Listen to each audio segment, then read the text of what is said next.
Bapa Surgawi, kami membuka diri kami terhadap sapaan-Mu. Mari Engkau menyapa kami pribadi lepas pribadi.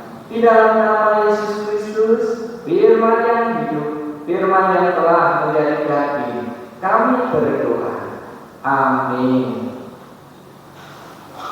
Saudara-saudara yang dikasihi oleh Tuhan, mari kita persiapkan kitab suci kita. Kita akan membaca bacaan Injil minggu hari ini. Diambil dari Markus pasal yang pertama ayat 29 sampai dengan yang ke-39. Markus 1 ayat 29 sampai dengan yang ke-39. Ada dua perikop dan kita akan membacanya menjadi satu kesatuan. Jika sudah ketemu, kita perhatikan bersama-sama. Mari. Inilah Injil Yesus Kristus menurut Markus. Sekeluarnya dari rumah ibadat itu, Yesus dengan Yakobus dan Yohanes pergi ke rumah Simon dan Andreas. Ibu mertua Simon terbaring karena sakit demam. Mereka segera memberitahukan keadaannya kepada Yesus. Ia pergi ke tempat perempuan itu dan sambil memegang tangannya, ia membangunkan dia. Lalu lenyaplah demamnya. Kemudian perempuan itu melayani mereka. Menjelang malam, sesudah matahari terbenam, dibawalah kepada Yesus semua orang yang menderita sakit dan yang kerasukan setan. Maka berkerumunlah seluruh penduduk kota itu di depan pintu. Ia menyembuhkan banyak orang yang menderita bermacam-macam penyakit dan mengusir banyak setan. Ia tidak memperbolehkan setan-setan itu berbicara, sebab mereka mengenal dia. Pagi-pagi benar, waktu hari masih gelap, ia bangun dan pergi keluar. Ia pergi ke tempat yang sunyi dan berdoa di sana. Tetapi Simon dan kawan-kawannya menyusul dia. Waktu menemukan dia, mereka berkata, "Semua orang mencari Engkau." Jawabnya, "Marilah kita pergi ke tempat lain, ke kota-kota yang berdekatan, supaya di sana juga aku memberitakan Injil, karena untuk itu aku telah datang." Lalu pergilah ia ke seluruh Galilea dan memberitakan Injil dalam rumah-rumah ibadat mereka dan mengusir setan-setan. Saudara-saudara yang dikasihi oleh Tuhan, demikianlah Injil Yesus Kristus menurut Markus. Yang berbahagia kita yang membacanya, yang mendengarkannya, dan yang memperhatikannya. Haleluya.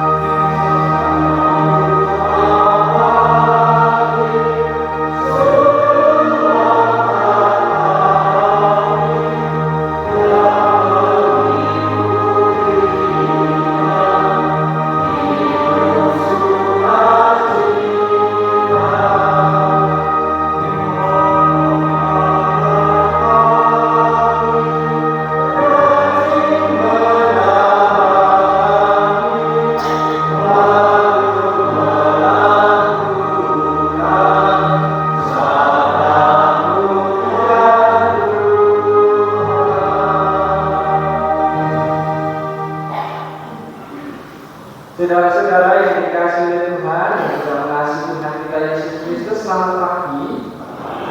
Doa saya semoga kami sejahtera Tuhan, sukacita, kegembiraan yang berasal dari Tuhan, saudara rasakan pagi hari ini. Saudara-saudara, ada satu kosakata yang dalam tahun-tahun ini, tahun belakangan ini begitu populer. Semua orang bahkan sering mengatakan kata ini. Kosakata itu adalah healing. Ada yang belum pernah mendengar kata healing? Pasti semua sudah pernah mendengar ya, healing. Biasanya diucapkan oleh paling banyak pengucapan itu adalah orang-orang muda. Yuk kita healing. Kayaknya kita butuh healing. Kayaknya kamu butuh healing. Kayaknya kok aku butuh healing. Healing. Nah saudara-saudara yang dikasih oleh Tuhan, ketika kita bicara tentang healing, kapan sih kita itu butuh healing? Saudara boleh pikirkan, kapan kita butuh healing? Kita butuh healing ya saat kita kehilangan semangat. Kita butuh healing ketika kita rasanya berat. Kita butuh healing ketika rasanya kita sudah kehilangan motivasi. Kita butuh healing ketika rasa-rasanya mulai kehilangan arah. Kita butuh healing ketika pergumulan itu rasanya berat. Jadi butuh healing.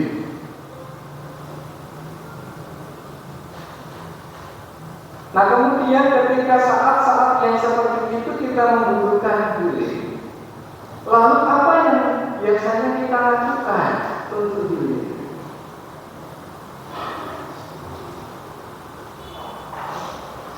Ya liburan, jalan-jalan, biasanya kata-kata yang paling sering diucapkan begitu. Jadi ketika kita bicara healing, maka yang terpikirkan adalah liburan. Yang terpikirkan adalah jalan-jalan. Yang terpikirkan adalah piknik. Nah, apakah itu salah? Saya rasa tidak salah, Bapak Ibu dan saudara. Liburan, jalan-jalan, piknik itu juga bisa menyegarkan kita. Karena kan tadi tujuan ini adalah supaya kita menjadi lebih segar. Jadi kalau kita bicara healing, kemudian kepikirannya itu adalah jalan-jalan, liburan, piknik, tidak salah. Karena itu juga bisa menyegarkan. Tetapi saudara-saudara, kalau kita kembali kepada tujuan healing, karena healing ini sejatinya kan berbicara tentang memulihkan diri. Memulihkan diri secara utuh dan penuh. Jadi artinya yang perlu kita pulihkan itu bukan cuma soal lelah secara fisik, tetapi kita juga perlu dipulihkan dari kelelahan secara emosional dan juga secara mental.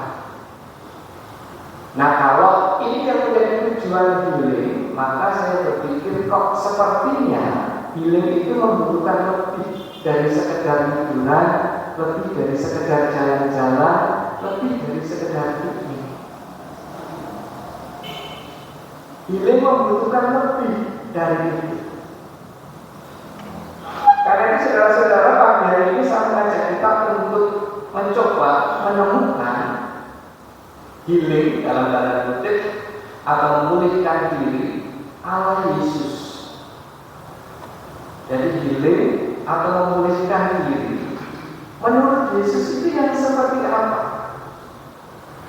Nah saudara-saudara, sebelum kita melangkah lebih lanjut, yang perlu kita ingat adalah bahwa Yesus ini, Yesus yang kita sembah, Yesus yang menjadi Tuhan Allah kita, selain Dia adalah Allah yang sejati, Yesus ini juga manusia sejati.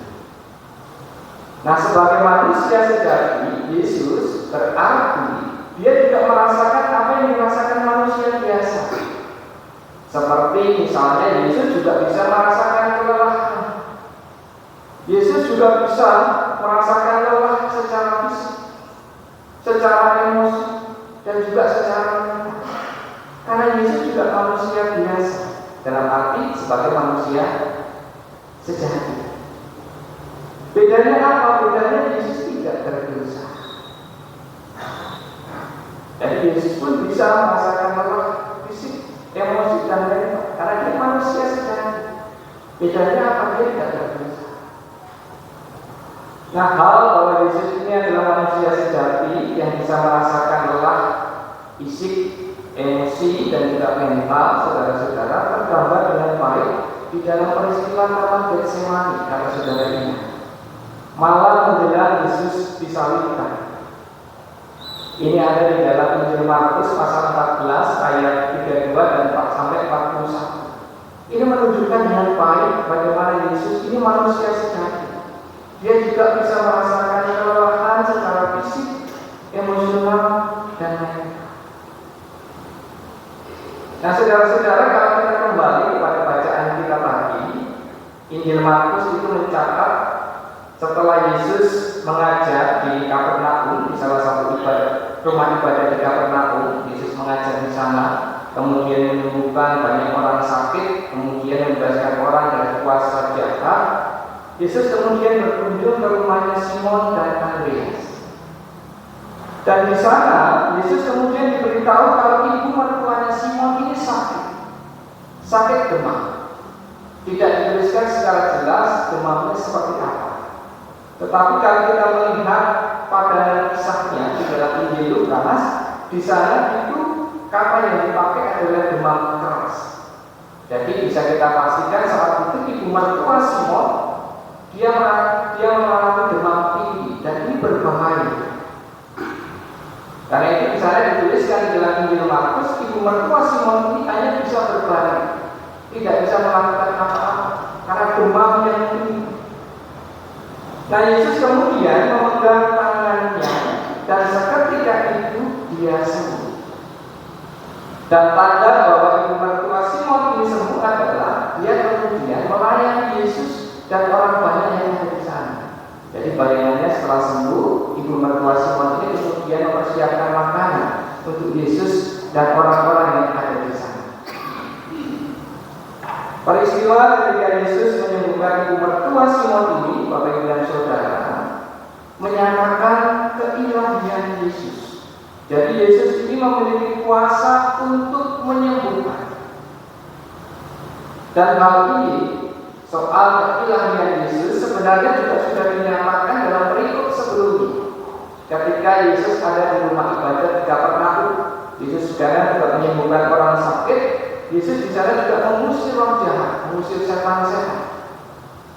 Dan saat itu di dalam Markus 1 ayat 24, di dalam rumah ibadah di Kapernaum, maka di sana setan-setan itu berkata begini, "Aku tahu siapa engkau, yang kudus dari Allah." Jadi jelas di sana dinyatakan tentang keilahian Yesus Kristus. Nah, Bapak Ibu dan Saudara, peristiwa Yesus menyembuhkan ibu mertua Simon ini ternyata kemudian tersebar luas. Ditambah lagi peristiwa ketika Yesus menyembuhkan orang di rumah ibadah di Kapernaum itu juga tersebar luas. Buktinya apa? Buktinya saudara-saudara, awal harinya rumah Simon kemudian didatangi banyak orang sakit dan juga orang-orang yang kerasukan setan. Rumah Simon kemudian didatangi banyak orang. Itu artinya berita tentang Yesus yang menyembuhkan itu tersebar luas. Dan mereka semua meminta Yesus untuk menyembuhkan mereka. Dan apa yang dilakukan oleh Yesus? Yesus tidak menolak mereka. Yesus menyembuhkan mereka semua.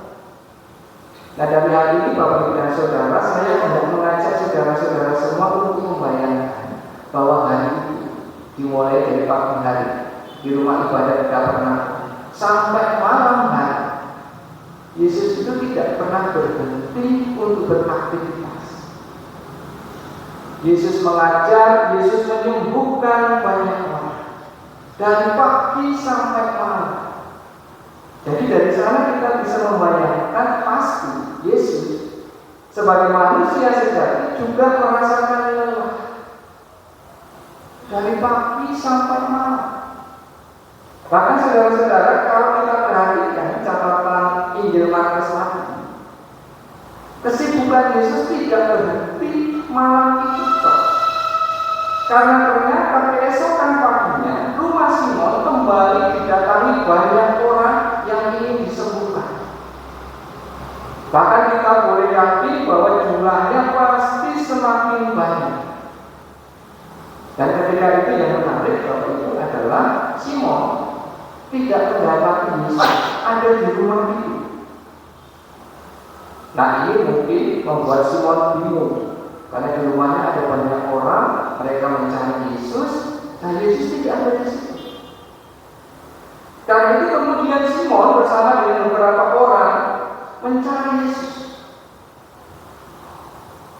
Dan mereka akhirnya menemukan Yesus. Di mana? Di tempat yang sepi. Apa yang dilakukan Yesus? Berdoa. Jadi pagi itu, saudara-saudara, Yesus mengambil waktu untuk menyepi dan berdoa. Ini sesuatu yang menarik. Nah, saudara-saudara yang dikasihi Tuhan, soal Yesus menyepi dan berdoa, nanti kalau saudara baca Injil Markus, perikop-perikop selanjutnya, saudara akan menemukan banyak catatan di mana Yesus mengambil waktu untuk menyepi dan berdoa. Di tengah semua aktivitas, di tengah semua pelayanannya, mengajar dan menyembuhkan orang sakit, Yesus selalu mengkhususkan diri untuk menyepi dan berdoa. Ini catatan yang penting dan menarik menurut saya. Saya ambilkan contoh, saudara-saudara. Minggu depan juga akan kita ambilkan. Sebelum Yesus memasuki kota Yerusalem untuk melakukan karya keselamatan, saat itu Yesus menyepi dan berdoa di atas gunung. Ini sebelum masuk kota Yerusalem. Dan di atas gunung itu ada sebuah peristiwa yang kemudian kita rayakan sebagai peristiwa transfigurasi. Ini ada di Markus 9 ayat 2 sampai dengan ayat 13. Ini contoh yang pertama. Nah, contoh yang kedua adalah malam sebelum Yesus disalibkan. Saat itu Yesus juga menyepi dan berdoa. Di mana? Di taman Getsemani.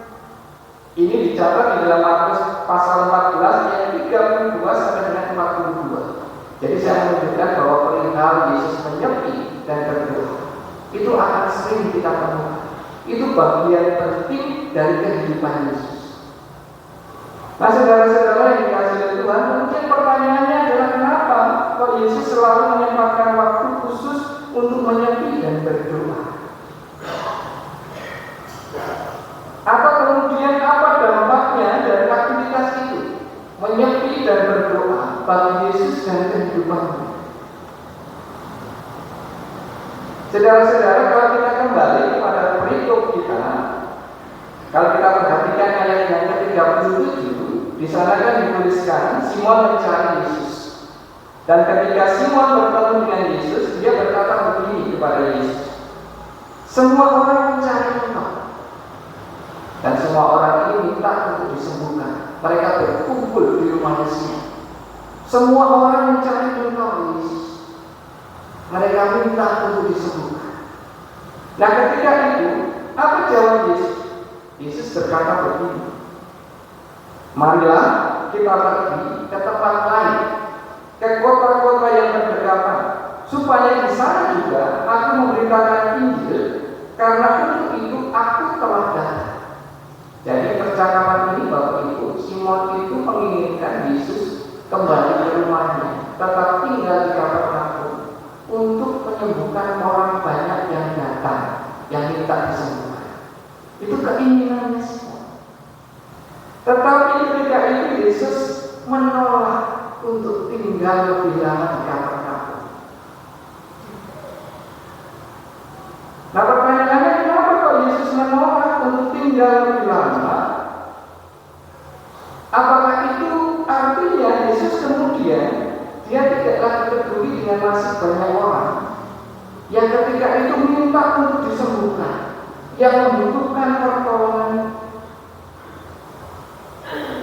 Saudara-saudara yang dikasihi Tuhan, saya mengajak kita untuk memperhatikan kembali kata-kata Yesus ketika menanggapi apa yang disampaikan oleh Simon. Ketika itu Yesus berkata begini, marilah kita pergi ke tempat lain, ke kota-kota yang terdekat. Nah, bagian selanjutnya ini penting, supaya di sana juga aku memberitakan Injil, karena untuk itu aku telah datang. Jadi di sana kepada kita diperlihatkan kesadaran Yesus akan arah dan tujuannya. Jadi arah dan tujuan pelayanan Yesus itu bukan hanya untuk orang-orang Jadi yang harus disembuhkan, yang harus diajar, itu bukan hanya orang-orang yang pernah, tetapi semua orang. Karena itu ketika Yesus dalam tanda kutip menolak untuk tinggal lebih lama di kota Kapernaum dan memilih untuk pergi ke kota-kota lain, itu bukan karena Yesus tidak peduli dengan orang-orang di Kapernaum, tetapi itu menunjukkan bagaimana Yesus ini ternyata dia tidak kehilangan arah dan tujuan perjalanan. Nah, ini sesuatu yang penting. Apalagi saudara-saudara, kalau kita perhatikan ya, ketika itu kan penerimaan orang-orang di Kapernaum terhadap Yesus sangat baik. Para murid sepertinya dan keluarga mereka juga semuanya ada di kota itu. Jadi bagi mereka lebih mudah untuk tetap tinggal di Kapernaum. Apalagi di sana juga banyak orang yang membutuhkan mereka. Tetapi ketika itu Yesus menolak untuk tinggal di Kapernaum lebih lama. Karena Yesus paham, aku harus memberitakan kabar baik, mengajar, menyembuhkan banyak orang, tidak hanya untuk mereka yang ada di Kapernaum, tetapi untuk semua orang. Jadi saudara-saudara yang dikasihi Tuhan, sekali lagi ketika Yesus itu menolak untuk tinggal lebih lama di Kapernaum dan mengajak para murid pergi meninggalkan Kapernaum dan berkeliling dari satu kota ke kota yang lainnya, itu bukan karena Yesus tidak peduli, tetapi itu menunjukkan jika Yesus ternyata tidak kehilangan arah dan tujuannya. Dan keputusan Yesus ini, saudara-saudara, kalau kita perhatikan teksnya, untuk tidak tinggal lebih lama di Kapernaum, itu diputuskan Yesus setelah Yesus menyepi dan berdoa.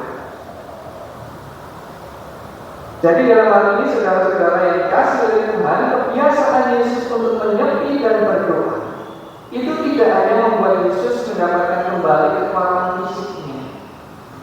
Karena di sana digambarkan setelah sampai malam, Yesus kemudian menyembuhkan banyak orang, paginya Yesus menyepi dan berdoa. Ketika menyepi dan berdoa, Yesus tidak hanya mendapatkan kembali kekuatan fisiknya, karena di sana Yesus bisa beristirahat, tetapi itu juga membuat Yesus tidak kehilangan arah dan tujuannya. Nah, kalau kita perhatikan juga dua peristiwa lain yang juga tadi saya kutip, di mana di sana Yesus juga menyepi dan berdoa, yaitu peristiwa transfigurasi di dalam Markus 9 ayat 3 sampai 13, kemudian peristiwa di Taman Getsemani di dalam Markus 14 ayat 32 sampai dengan 42, kita juga bisa melihat hal ini. Dalam peristiwa itu, dalam dua peristiwa itu, Yesus Kristus ketika itu yang adalah manusia sejati juga sedang berada dalam pergumulan yang hebat terkait dengan salib. Dan itu juga menguras tidak hanya fisiknya, tetapi emosi dan mental. Dan saat itu saudara-saudara, Yesus menyepi dan berdoa. Dan setelah Yesus menyepi dan berdoa, Yesus mendapatkan kekuatan. Yesus tidak kehilangan arah, sehingga Yesus tetap menjalani jalan salib. Jadi saudara-saudara, kalau kemudian kita kembali pada pertanyaan awal soal ide Allah Yesus, supaya bisa tetap memiliki kekuatan, juga supaya tetap pada arah dan tujuan, tidak kehilangan arah, supaya kita bisa dipulihkan secara fisik, emosi, dan juga mental.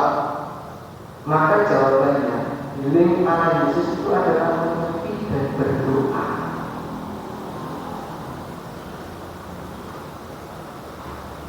Saudara-saudara yang dikasihi Tuhan, ini sesuatu yang menarik dan juga penting untuk kita renungkan. Ternyata healing itu yang dilakukan Yesus adalah menyepi dan berdoa. Dan ketika itu kita kaitkan dengan kehidupan kita, maka artinya apa? Artinya saudara-saudara bahwa healing sejati Pemulihan sejati itu kita dapatkan ketika apa? Ketika kita bersekutu dengan Tuhan Allah kita. Dan persekutuan itu bisa diwujudkan melalui apa? Melalui ibadah dan juga melalui doa-doa kita. Dan saudara-saudara yang dikasihi Tuhan, ketika hari ini kita berada di dalam situasi yang mungkin terasa berat, kita kehilangan motivasi, kita kehilangan semangat, kita mulai merasa kehilangan arah, saudara-saudara. Ketika kita kemudian juga berbicara saya butuh healing, maka saudara-saudara mari jangan hanya liburannya, jalan-jalannya yang diperbanyak. Itu penting, itu perlu, iya. Tapi mari waktu kita beribadah, waktu kita bersekutu dengan Tuhan secara pribadi, secara mungkin, itu juga perlu diperbanyak. Karena di sana sebenarnya kita mendapatkan pemulihan yang sejati. Saudara-saudara, semangat berpilih. Tuhan memberkati kita semua. Amin. Mari kita hening sejenak untuk merenungkan kembali sabda Tuhan yang baru saja kita dengar.